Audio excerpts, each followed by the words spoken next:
the Young Turks are not content with eating their own hats in American politics by supporting awful progressive candidates. They have to go across the pond and support people that are actually worse than our own candidates here.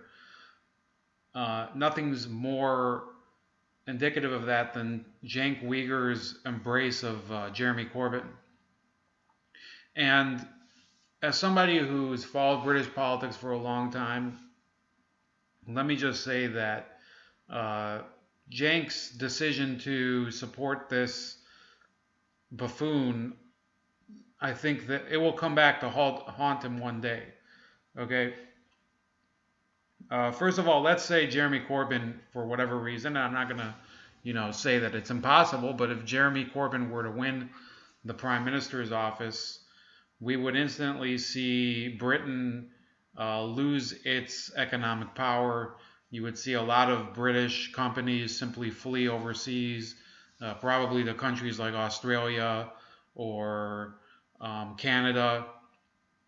Even it would be a major defeat for the British people, because Jeremy Corbyn embraces the politics of hard left union politics, basically.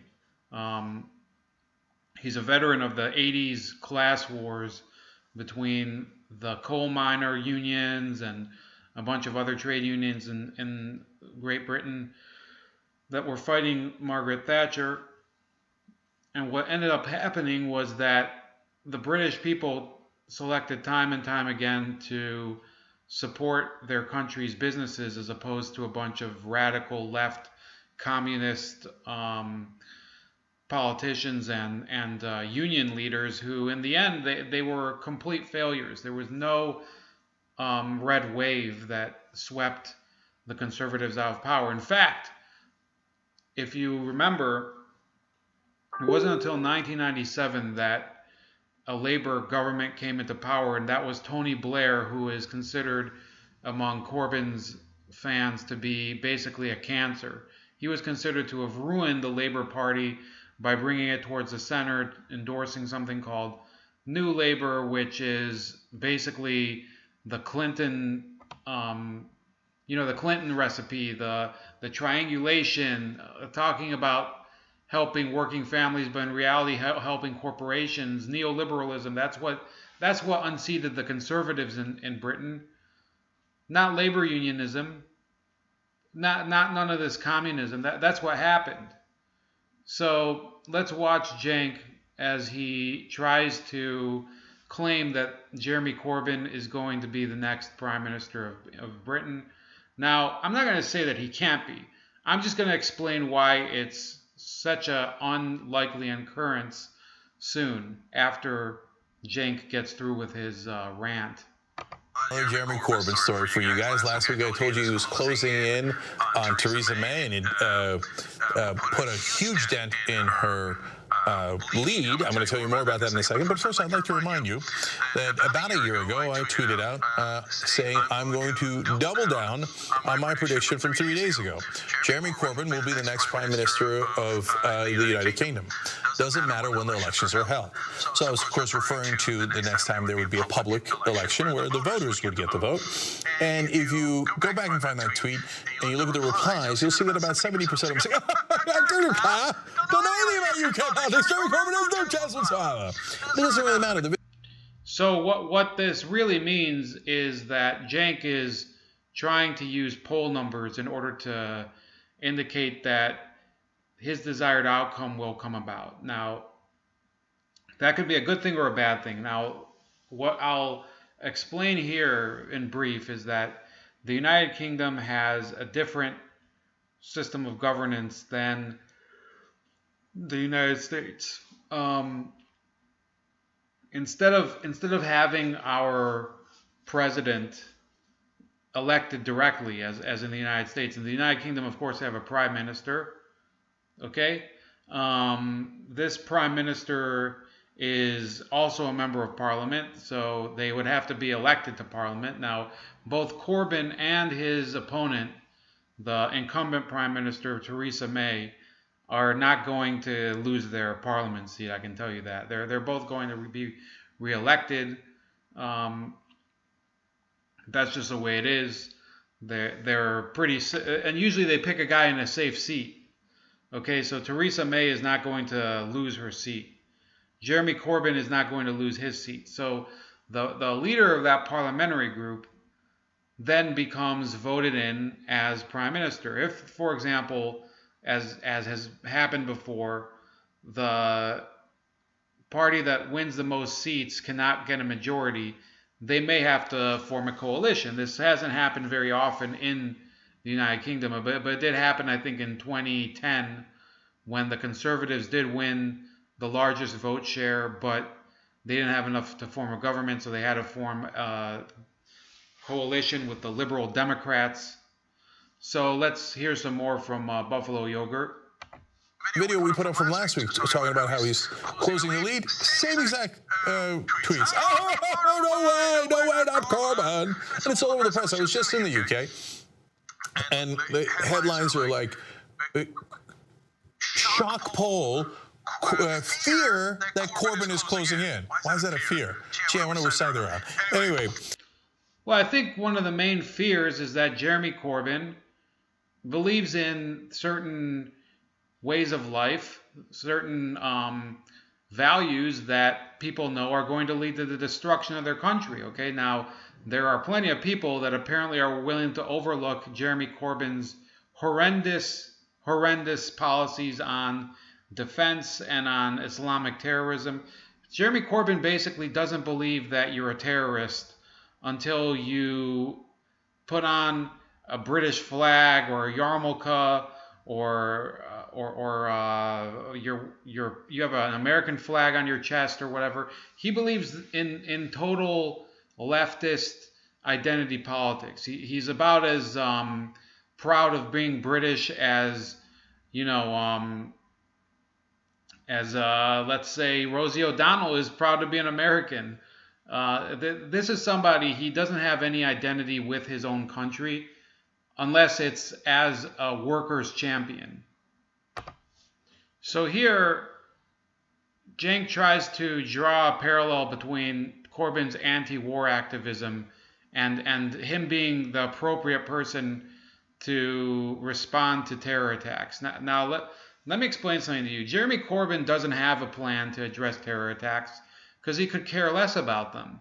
And as a matter of fact, today, while I'm making this video, there has been another string of terror attacks in England. But let's listen to Cenk's rationale. Kuttner explains Corbyn drew barbs from Conservatives when he said that the British support for ill-considered Mideast wars had increased the risk of terrorist attack. But it turned out that most Britons agreed with Corbyn. And when I saw him say that, and I was at in the UK at the time, I thought, that's smart. That'll work. Every newspaper at the time, no, terrible idea, what an idiot, what a schmuck, etc. I don't think they use the word schmuck in the UK. Anyway, so I want to give you two quick parts of that speech. The first part, people don't talk about enough. Here was the first part of how he responded to the Manchester bomb. We will reverse the cuts to our emergency services and police. Once again in Manchester, they proved to be the best of us. Austerity has to stop at the accident and emergency ward and at the police station door. We cannot be protected and cared for on the cheap. See, this is part of a logical populist campaign. You say, hey, you want to be protected? Let's spend more on security. Doesn't that make sense? Police. I don't mean security. So spending more is the biggest bullshit response to any issue and in any context. Okay, it's the same response that they give to education. What they always ask for: more money for school districts, more money for teachers and whatever. Does that deliver the results? No. We have in the district I live in, we have the largest spending per pupil in the entire state, and yet we still have probably in the bottom 15% of school districts in the state. And that's for education. The same thing goes with policing. Is he going to justify now throwing more and more money at police?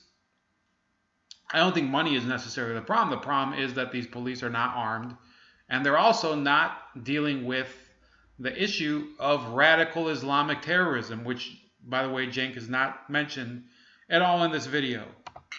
Bombing a country all the way across the world. I mean, actual police here. Of course, that's popular. There was sustained applause for that line. Now to the controversial foreign policy statement. Here, watch. We will also change what we do abroad.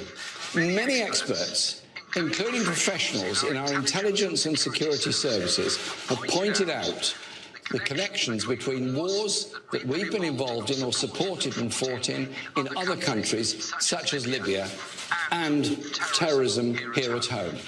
Now, they said that was controversial, and they said, how dare you say that? Are you blaming us? He went on to explain the rest of the speech. Of course, I'm not blaming us, and it doesn't justify killing innocent civilians, the kids that were killed, etc. there. But let's rethink our foreign policy. We keep going and punching them in the face, and then when they punch back, we get surprised. He's like, so I don't think it's a good idea that we keep doing interventionism. So, most important thing is not what my opinion is or his opinion is, but the opinion of the British citizens. So now you go to this poll, they asked them, who do you agree with? 65% of Britons said that wars the UK has supported or fought are responsible, at least in part, for terror attacks against the UK. Only 25% said the opposite and 10% said they didn't know. That's a giant... So what Cenk is talking about here is, that's a fair point, okay? And I'll always give people fair points, even if I disagree with them broadly. I don't agree that we should keep having wars in the Middle East, you know, as the United States, obviously. I don't believe also, I mean, the United Kingdom is free to do whatever it wants, but, you know, in the context of this, I think that Corbyn did have a point. But let's talk about a different aspect of this. Why is there this massive wave of terror in the United Kingdom and throughout the Western world? Indeed, we have to talk about immigration. So this is a poll that was taken by, I believe it's the University of Oxford, and it talks about the preferences for the level of immigration to Britain. And this was in 2013, and it says that about, well, slightly less than 50%, 60% wanted it to be reduced a lot, and another 20% wanted it reduced a little. So British people are done with immigration. Now Cenk never mentions this. That it's as if that's the forgotten theme. They never want to talk about immigration. Liberals don't want to talk about immigration because they would like more people to come in that will support their policies. They know that the people that live here now will get tired of the crap that they keep shoveling at us, including higher immigration numbers, including lower, lower business viability, more regulation, shit like that. That's their attitude. So what's their answer? Bring in people that have it worse somewhere else, and that they'll be fine with whatever garbage the liberals give to us. So that's what Cenk is depending on, that people continue to ignore the immigration issue, which they are not.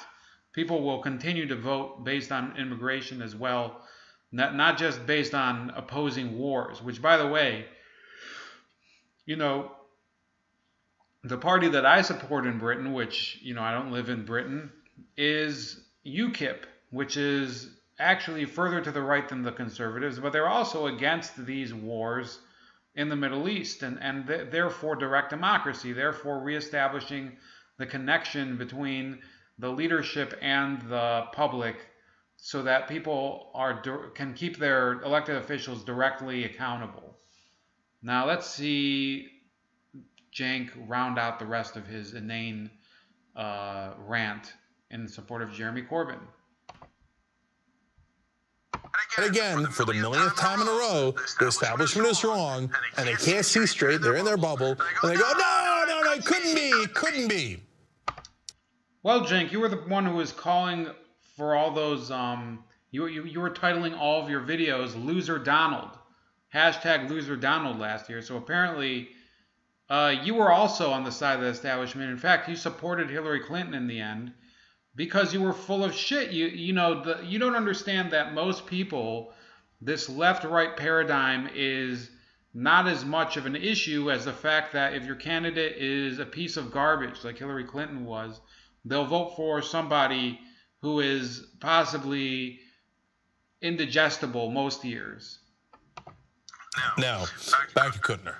And he makes the same point that, as I told you, I've been making now for years when it comes to Sanders, Trump, Brexit, etc. The point is that a great deal of the mass disaffection, he explains, from politics and conventional politicians can go right or it can go left. Sanders or Trump, Le Pen or Mélenchon, Brexit or Corbyn.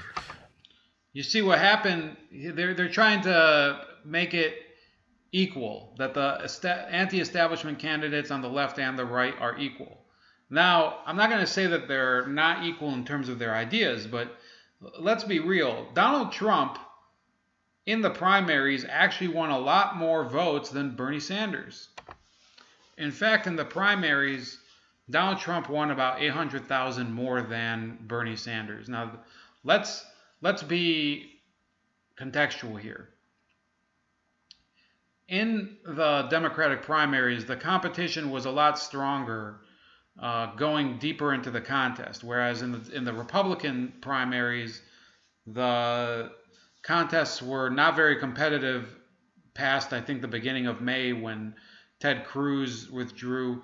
So we're not talking apples to apples here, but if they would have continued, it's likely that the gap would have been even greater. Now, the person who won the most votes in all the primaries was Hillary Clinton, but also remember that in America, just like in Britain, these opinion polls are only worth so much because the system in both countries is not based on the popular vote. In the United Kingdom, as I already explained, every constituency has its own value, okay? So every seat counts as one vote basically in Parliament towards who's going to be the next prime minister. And therefore, you have to win each constituency. Now, in the United States, in these primaries, you needed to win every single state, a certain number of voters. Those voters would translate into delegates for the convention. And that's how you get your nominee for the presidency. Now, Bernie Sanders has been, first of all, he's been given a lot of credit, even though he did lose the primaries. I'm not going to say that he lost them fairly, because the Democrats did everything they could to make it so that it would be harder for him to win. So I'm not going to claim that he lost it in a fair contest, but he still lost. And I believe that if it would have been a fair contest, he would have had a much narrower margin of defeat, but he still would have lost because he had a horrible ground game in the South. He basically conceded half of the contest to Hillary Clinton, and he gave her the contest. He didn't attack her on the emails. It was such an easy strategy to approach from, and many on the left still don't understand that you have to go for the jugular. It doesn't matter. Yet this idiot ran a horrible campaign that, they think of it as a success. It would have been a success if he would have won. There's no such thing as close except in horseshoes. That's a common cliche. Now the other person that they compare is Le Pen and Mélenchon. I think his name is Mélenchon. Now, first of all, both of these people lost in France to an establishment candidate. So what the hell is he trying to sell here? They lost. Le Pen was a far-right populist, and Mélenchon was a far-left populist. Now, this is another degree of absurdity. Jean-Luc Mélenchon, here I'll pull up his picture. Okay, Jean-Luc Mélenchon, he may have been a relative success in the French election if you consider fourth place in the first round to be a success. And that's the key. The top two make it to the second round. Mélenchon won 19%, which is, it's not anything to discard, but that's still fourth place. He lost to a centrist who is now the president, Macron. He lost to a far-right populist, Le Pen, and he lost to an establishment conservative, Francois Fillon. So Cenk Uygur is really stretching it when he tries to make it seem like these lefty people are establishing the popular will, they represent the popular will, I should say. This is pure fantasy in Cenk Uygur's head. These people, they don't represent anybody except for a certain sector of society that they don't believe in actually going out there and being productive, that they think that the state can manage people's lives, and it's been a failure. In fact, it's been a failure in France already. So let's go back to the rest of Cenk's video, see if he says anything of substance here. Exactly right. So who's going to decide this election? Well, the young are, because Labour has 2/3 of the 18 to 24-year-olds, and Conservatives have 2/3 of the over 65s. So if more senior citizens show up, well, then Conservative Party will win. Theresa May will remain Prime Minister. If more young voters show up, then Corbyn can win and shock the world one more time. Here comes Corbyn.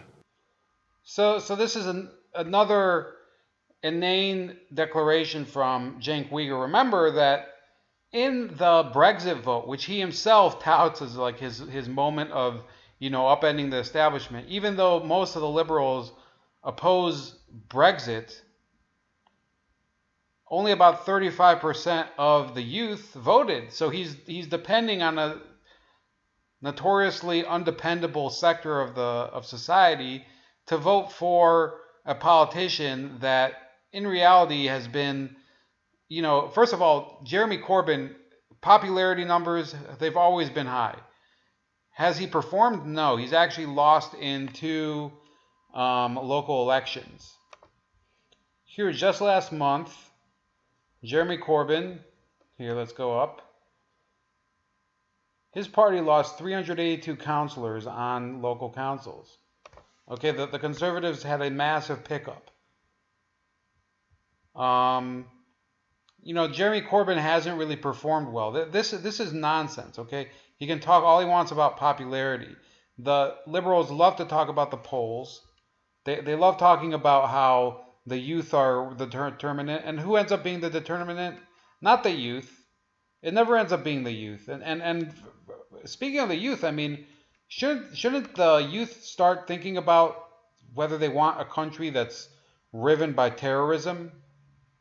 That the Manchester bombing was not committed by an actual person who was a victim of UK bombing in the Middle East. He was somebody who grew up in the United Kingdom.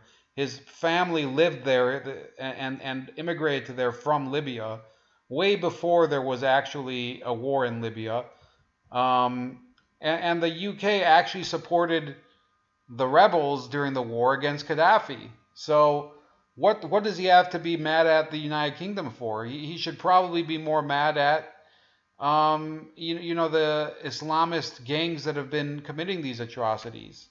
EU newspapers in England, they actually said if it was majority youth, yes, the United Kingdom would have stayed in the European Union, but only 36% estimated, okay, this isn't hard data, but only 36% of the same demographic that Cenk is relying on to turn up to vote for Corbyn actually showed up to vote in the EU elections, so or the Brexit vote, I mean.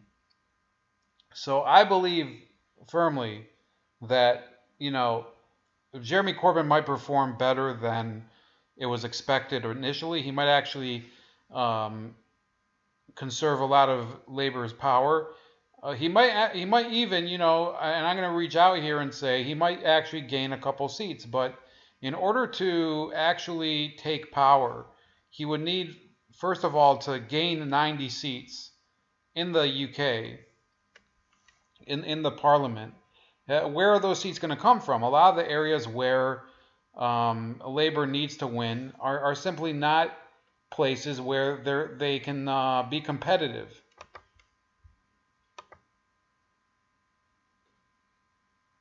Theresa May's Conservative Party, they have 330 seats. Jeremy Corbyn's Labour Party, they have 229. He needs 97 seats in order to actually have a hope of taking control. Meanwhile, he has to compete with the Liberal Democrats, who are attracting all of the pro-EU vote. It's not going to be easy. So if Cenk Uygur thinks that it's really an issue of polling, that's not the way it works. You have to win each constituency. That's the way the UK government structure is configured. Okay, it's not the same as here. In fact, it's harder over there to win a majority than it is over here. Over here, you just have to win electoral votes. So as long as you win your party's nomination, then you go head to head with your opponent in each state. So people can pretty much target swing states. That's what happens. They end up, campaigning in Florida, Ohio, Pennsylvania, states that are competitive, keyword competitive, not states that are basically locked in and irrelevant. That's why you didn't see Donald Trump campaign in California. You didn't see Hillary Clinton campaign in Nebraska very much. That's the way it works over there. So anyway, this is Ramon for Bold Like a Leopard. This is an analysis of Cenk Uygur's retarded analysis of the UK election. I think he's going to be wrong. I think he's going to be eating his crow. And you can expect a video about that next week. I think Thursday night is the UK election, so I'll be watching it, and I'll probably release a video that night, reacting to it. And have a great night. This is Ramon, Bold Like a Leopard. And, see you on June 8th.